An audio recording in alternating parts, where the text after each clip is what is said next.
د پاکستان لخوا نوي شرطونه ایښودل شوي دي. د تورخم پرانیستلو بدل کې به اسلامي امارت پر ډیورنډ کرښه د پوستو جوړولو کار دروي. سلامونه ستړي مشئ، وخت مو په خیر. پام وکړئ د یاران ټي وي یوټیوب چینل څخه د دې مهال تازه او مهم خبر ته. د تورخم د دروازې د خلاصون په اړه د جرګې ځینو غړو رسنیو ته ویلي چې د پاکستان د پوځ غوښتنې په تورخم کې د اسلامي امارت له کمیسیار سره شریکې کړې دي. دوی وایي چې اسلامي امارت چارواکو ورته ویلي دي چې پر ډیورنډ کرښه د پوستو جوړولو د کار ودرولو صلاحیت نه لري او دا پریکړه مرکز کوي.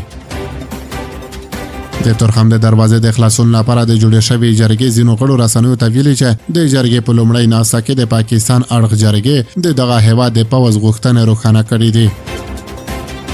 د پاکستان له لوري ټاکل شوې جرګې ویلي چې پوځ غواړي اسلامي امارت د په تورخم کې هیڅ ډول نوي تاسیسات نه جوړوي او له دې کار څخه د نوره ډډه وکړي.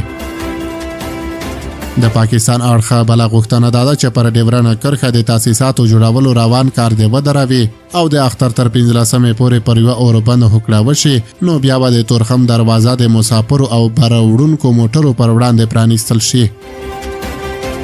د دغه جرګې یو ګډونوال وایي د پاکستان لوري په جرګه کې ځینې داسې کسان وو چې هغه د استخباراتو مامورین ول، خو د افغانستان لوري جرګه کې بیا زیاتره سوداګر او قومي مشران ول، خو دوی په جرګه کې هغه څه نشول ویلی چې باید ویل شوي وای چې پاکستان څه حق لري چې د کرښې د لوري ته هم د تاسیساتو جوړولو مخه ونیسي.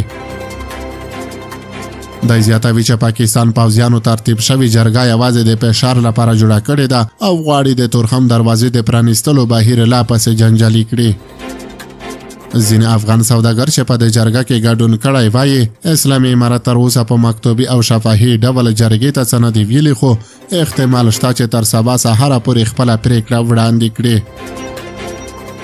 افغان سوداګر وایي چې د میلیونونو ډالرو په ارزښت له سوداګریزو توکو بار موټر یې په تورخم کې بنده پاتې دي او دا ځل چې د دوی د سوداګریزو توکو د انتقال بهیر پای ته ورسیږي، له هغه وروسته به بیا د پاکستان له لارې د سوداګریزو توکو راوړلو ته زړه نه ښه کوي. یو سوداګر وایي چې موږ له اسلامي امارت وغوښتل چې دا ځل له دوی سره لنډمهاله یوه لاره جوړه کړي څو تورخم دروازه پرانیستل شي، له دې وروسته نور افغان سوداګر خپل سوداګریز توکي د پاکستان له لارې نه راوړي او خپل مسیر ته به تغییر ورکړي.